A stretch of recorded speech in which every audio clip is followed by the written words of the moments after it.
Hello everyone, welcome back to my channel. ಇವತ್ತಿನ ವಿಡಿಯೋದಲ್ಲಿ ಲಕ್ಷ್ಮಿಗೆ ಯಾವ ಥರ ಸಾರಿನ ಉಡಿಸ್ತೀನಿ ಅನ್ನೋದನ್ನು ಶೇರ್ ಮಾಡ್ತಾ ಇದ್ದೀನಿ. ಸೊ ಮಿಸ್ ಮಾಡ್ದೇ ಎಂಡ್ವರೆಗೂ ಸ್ಕಿಪ್ ಮಾಡ್ದೇ ನೋಡಿ.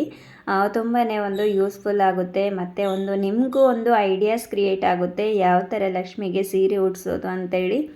ಇವಾಗ ಆಲ್ಮೋಸ್ಟ್ ಆಷಾಢದಲ್ಲಿ ಮತ್ತು ಶ್ರಾವಣದಲ್ಲಿ ನಾವು ಲಕ್ಷ್ಮೀ ಪೂಜೆಯನ್ನು ಮಾಡ್ತಾ ಇರ್ತೀವಿ. ಸೊ ಹಾಗಾಗಿ ನಿಮಗೆ ಈ ಒಂದು ವಿಡಿಯೋ ತುಂಬಾ ಹೆಲ್ಪ್ ಆಗುತ್ತೆ. ಹಾಗೆ ವಿಡಿಯೋ ಸಬ್ಸ್ಕ್ರೈಬ್ ಮಾಡದೇ ನೋಡ್ತಾ ಇದ್ದರೆ ಪ್ಲೀಸ್ ಸಬ್ಸ್ಕ್ರೈಬ್ ಮಾಡಿ, ನಿಮ್ಮ ಫ್ಯಾಮಿಲಿ ಫ್ರೆಂಡ್ಸ್ ಜೊತೆಗೆ ಶೇರ್ ಮಾಡಿ ವಿಡಿಯೋನ. ಮತ್ತು ವಿಡಿಯೋ ಇಷ್ಟ ಆದರೆ ಲೈಕ್ ಮಾಡಿ.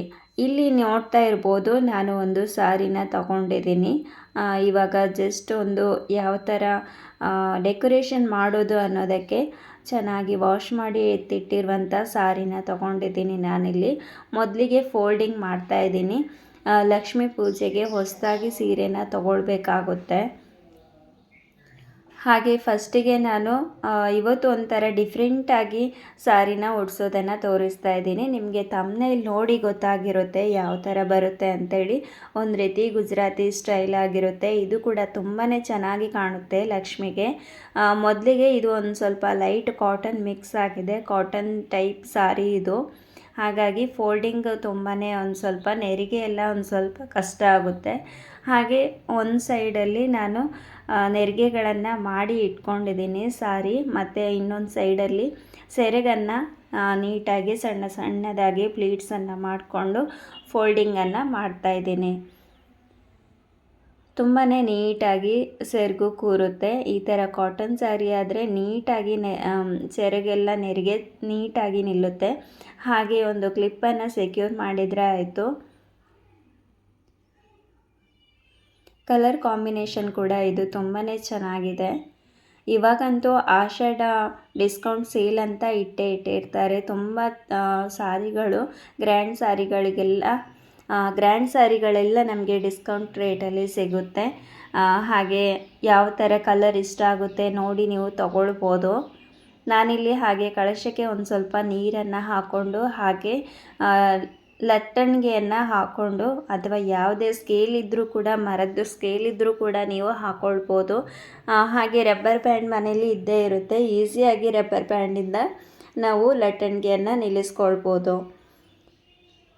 ಮತ್ತು ಈಗ ನೆರಿಗೆ ಮಾಡಿರುವಂಥ ಸಾರಿ ಏನಿದೆ ಅದು ಪೂರ್ತಿ ನಾನು ಉದ್ದಕ್ಕೆ ಬಿಟ್ಟು ಹಾಕ್ತಾಯಿದ್ದೀನಿ. ನೋಡ್ತಾ ಇರ್ಬೋದು, ಅಕ್ಕಿ ತುಂಬಿರುವಂಥ ಡಬ್ಬದಲ್ಲಿ ಒಂದು ಸ್ಟೂಲನ್ನು ಇಟ್ಟಿದ್ದೀನಿ. ಪೂಜೆ ಮಾಡಬೇಕಾದ್ರೆ ನಾವು ಸ್ಟೂಲನ್ನು ಇಡೋ ಹಾಗಿಲ್ಲ, ಮರದ ಮಣೆ ಇಡಬೇಕಾಗುತ್ತೆ. ಬಟ್ ಇಲ್ಲಿ ನಾನು ಇವತ್ತು ಜಸ್ಟ್ ಒಂದು ಡೆಕೋರೇಷನ್ ಐಡಿಯಾಸ್ಗೋಸ್ಕರ ಮಾಡ್ತಾ ಇರೋದ್ರಿಂದ ಸ್ಟೂಲನ್ನು ಇಟ್ಕೊಂಡಿದ್ದೀನಿ. ಸ್ವಲ್ಪ ಹೈಟ್ ಆಗಿರುವಂತಹ ಮರದ ಮಣೆ ಇಟ್ಕೊಂಡ್ರೆ ಸಾಕಾಗುತ್ತೆ. ಈ ರೀತಿ ಕೂಡ ನೀವು ಮಾಡ್ಕೊಳ್ಬೋದು ಅಲಂಕಾರನ. ನಾನು ಒಂದು ಸ್ವಲ್ಪ ಇದು ಸಾರಿ ಉದ್ದ ಆಗುತ್ತೆ ಅಂಥೇಳಿ ಸಾರಿನ ಡಬಲ್ ಫೋಲ್ಡ್ ಮಾಡಿ ಅದಾದಮೇಲೆ ನಾನು ಡಬ್ಬದಲ್ಲಿ ಸೆಕ್ಯೂರ್ ಮಾಡಿದ್ದೀನಿ. ನೋಡ್ತಾ ಇರ್ಬೋದು, ಮೊದಲು ಹಾಕಿರೋದು ತುಂಬಾ ಉದ್ದ ಇತ್ತು ನೆರಿಗೆ. ಟೇಬಲ್ ಮೇಲೆಲ್ಲ ಫುಲ್ ಸ್ಪ್ರೆಡ್ ಆಗ್ತಿತ್ತು.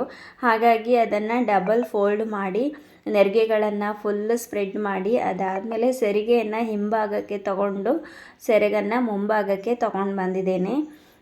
ಪ್ಲೀಟ್ಸನ್ನು ಕೂಡ ನೀಟಾಗಿ ಸ್ಪ್ರೆಡ್ ಮಾಡಿದ್ದೀನಿ. ಕೆಳಗಡೆ ನೆರಿಗೆಗಳನ್ನು ಕೂಡ ನೀಟಾಗಿ ಸ್ಪ್ರೆಡ್ ಮಾಡ್ತಾ ಇದ್ದೀನಿ.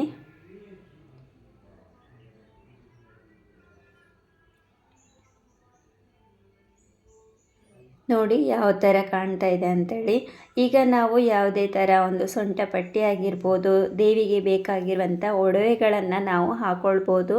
ಹಾಗೆ ನಾನು ಬ್ಯಾಕ್ಗ್ರೌಂಡ್ ಚೆನ್ನಾಗಿ ಕಾಣೋದಕ್ಕೆ ಒಂದು ಚೆನ್ನಾಗಿರುವಂಥ ವರ್ಕ್ ಇರುವಂಥ ಸಾರಿನ ತಗೊಂಡು ಬ್ಯಾಕ್ಗ್ರೌಂಡಲ್ಲಿ ಹಾಕ್ಕೊಂಡಿದ್ದೀನಿ. ನೋಡ್ತಾ ಇರ್ಬೋದು, ಈ ಥರ ನೀವು ಕೂಡ ಹಾಕ್ಕೊಳ್ಬೋದು. ಇಲ್ಲ ಅಂದರೆ ಯಾವುದಾದ್ರೂ ಒಂದು ವೈಟ್ ಪಂಚೆ ಇದ್ದರೆ ಅದನ್ನು ಕೂಡ ಹಾಕ್ಕೊಳ್ಬೋದು.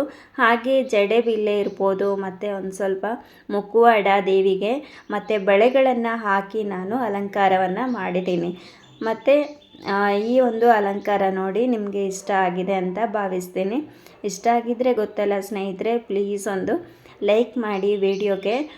ಹಾಗೆ ನಿಮ್ಮ ಫ್ಯಾಮಿಲಿ ಫ್ರೆಂಡ್ಸ್ ಜೊತೆಗೆ ಶೇರ್ ಮಾಡಿ.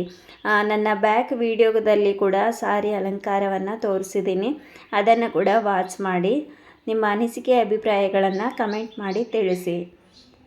ಮುಂದೆ ಒಂದು ಹೊಸ ಅಲಂಕಾರದೊಂದಿಗೆ ಬರ್ತೀನಿ. ಅಲ್ಲಿವರೆಗೂ take care. Thank you for watching. Bye bye.